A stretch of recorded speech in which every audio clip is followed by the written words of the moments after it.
UKLO 1 year masters. No IELTS required up to 5 years visa. High visa success rate. బిడ్డకు ఒక మంచి స్థానం కల్పించినావు. ఏ మహిళకు 5 సంవత్సరాలు ఏ మహిళకి ఇవ్వని అవకాశం నీ బిడ్డకు ఒక ఎంపీకి స్థానం కల్పిస్తే పార్లమెంట్లో కూర్చొని నీ బిడ్డ ఏ ఒక్క రోజు కూడా మహిళల గురించి మహిళా బిల్లు గురించి కూడా మాట్లాడలేదు. అది మీ చరిత్ర. ఎవరికి తెలంగాణ సెంటిమెంటు ఎవడాడు మాట్లాడేవాడు? ఇప్పుడు ఎవరైనా ఉన్నారు అట్లా మాట్లాడేవాళ్ళు? టీఆర్ఎస్ సెంటిమెంట్ వీళ్ళు చెట్టు పేరు చెప్పి కాయలు అమ్ముకుంటారు. ఆంధ్ర వాళ్ళు అన్నారు. ఇంకెక్కడ టీఆర్ఎస్ పార్టీ ఉందమ్మా? టీఆర్ఎస్ పార్టీ మార్చిన రోజు, బీఆర్ఎస్ పార్టీ పెట్టిన రోజే వీళ్ళ పతనం స్టార్ట్ అయ్యింది. మీరు అది ఆలోచించండి. ఎందుకంటే ఇవాళ తెలంగాణలో గుండె మీద పెట్టుకుంటే తెలంగాణ పిల్లల తమ్ముళ్ళని మొత్తం ఇవాళ ఉద్యోగాలు లేక రోడ్ల మీద పడేసి ఇవాళ మొత్తం వ్యవస్థను మొత్తం అతలాకృతం చేసి 3 లక్షల కోట్లని మనం అనుకుంటే కాంగ్రెస్ పార్టీ అధికారంలోకి వచ్చిన తర్వాత కూర్చొని ఇక్కడ చూస్తే 7 లక్షల చిల్లర అప్పులు చేసి పెట్టిండ్రు. ఈ అప్పులు చేసి ఎవరి ఇల్లు నింపిండ్రు? వాళ్ళ కొంపలు నింపుకున్నారు.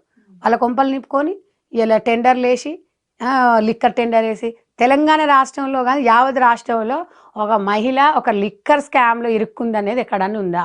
ఆ విషయం పైన అడగబోతున్నానక. ఇప్పుడు కవిత గారు అయితే లిక్కర్ స్కామ్లో ఇరుక్కున్నారు, జైలుకి వెళ్ళారు.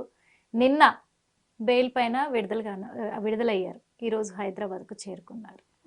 ఈ విషయం పైన అంటే తనతో మీరు చాలా సావాసం చేశారు, చాలా క్లోజ్గా ఉన్నారు, 6 years ఉన్నా.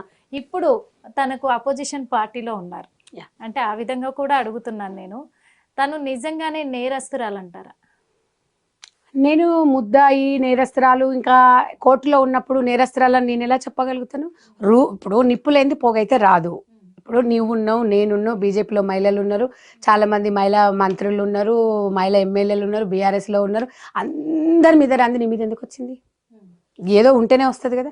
ఇది మామూలు పోలీస్ కంప్లైంట్ కాదమ్మా. వినండి, కల్వకుంట్ల అట్లని కాదమ్మా. Target Kalvakuntla family. అసలు మీరు రాజకీయాలు ఉన్నప్పుడు మీ కోడ్ భాష, మీ భాష ఈడీ కేసు అమ్మా. ఇది ఎవరు? ఇది తివార్ జైలు అంటే ఏంది? ఇది మామూలు పక్కన రూరల్ పోలీస్ స్టేషనా? ఇది రూరల్ పోలీస్ స్టేషన్ అంటే జిల్లా పోలీస్ స్టేషన్, లేకపోతే తెలంగాణ చెర్లపల్లి జైలు, చెంచల్గూడ జైలు అంటే అది వేరు. తివార్ జైలు ఎవరుంటారమ్మా? ఎవరుంటారు? కరుడు కట్టిన వాళ్ళు. కేసు ఎంత తీవ్రతను బట్టి జైలు ఉంటుంది. ఇప్పుడు ఇంతమంది మీద ఉన్నప్పుడు మీ మీద ఎందుకు వచ్చింది ఆ రూమరు? అది మీరు ఒక మహిళ సంవత్సరంలో 17 ఐఫోన్లు కొంటుందా?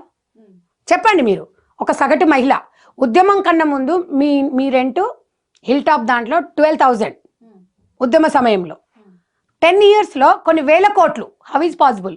మరి మాలాంటి మహిళలకు ఎందుకో ఈరోజు మాకు ఒక మామూలుగా సాధారణంగా జీవితం ఎందుకు గడుపుతున్నాం? ఎందుకు మా తమ్ముళ్ళందరూ రోడ్ల మీద తిరుగుతున్న ఉద్యోగాలు లేక మాలాంటి మహిళలందరూ ఎందుకు కోటీశ్వరం కాలేకపోయినాం? లక్షాధికారి కూడా కాదు కదా.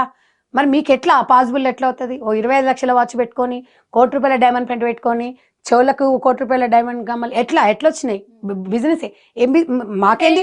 బిజినెస్ చేస్తామంటారు. ఏం బిజినెస్ మాకు కూడా చెప్పండి. నిన్న నుంచి కూడా కొన్ని ఫ్లెక్సీల మీద ఒక వర్డ్ మాత్రం చాలా కాంట్రవర్సీ అవుతుంది. ఏంటంటే నిందితురాలు కాదు కాబట్టి నిప్పులా బయటకు వచ్చింది, ఇంకా కాంగ్రెస్ పార్టీకి చుక్కలే అని. ఏం చుక్కలు అంటే వాళ్ళ అయ్య వల్లనే కాదు. ఏమేం చేస్తుందండి? ఏం చేస్తుంది ఈమె? అంటే కాంగ్రెస్ పార్టీ వాళ్ళు జైలుకు పంపించిరా చుక్కలు జీవించడానికి? కడిగిన ముత్యమా? అంటే నీకు సిబిఐ క్లియర్ చార్ట్ ఇచ్చేసి పంపించిందా? 10 లక్షలు కూడా కట్టాలి, పాస్పోర్ట్ అందులో పెట్టాలి, 15 రోజులకు ఒకసారి కోర్టుకు పోయి రావాలి.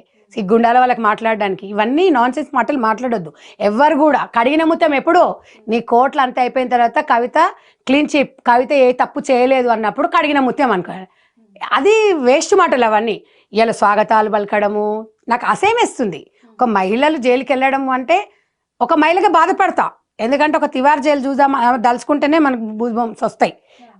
అలాంటి సిచ్యువేషన్ గుండె ధైర్యం మెచ్చుకోవచ్చు ఆ విషయంలో. ఎందుకంటే ఎంత గుండె ధైర్యం లిక్కర్ స్కామ్ చేస్తారు చెప్పండి? లిక్కర్ దందా చేయాలంటే అది మామూలు విషయమే చెప్పండి? మహిళల మనోభావం, తెలంగాణ ఆత్మగౌరవం ఎప్పుడు కూడా మీరు పిల్లల విద్యార్థులు. ఇప్పుడు కాంగ్రెస్ ప్రభుత్వం గెలిచిన తర్వాత సీఎం రేవంత్ రెడ్డి గారు మొత్తం బీఆర్ఎస్ పైన గట్టి టార్గెట్ పెట్టారు, ఆ ప్లాన్ ప్రకారమే జరిగింది అంటున్నారు. అంటే ఇప్పుడు రేవంత్ రెడ్డి గారు పంపించారమ్మా జైలుకి?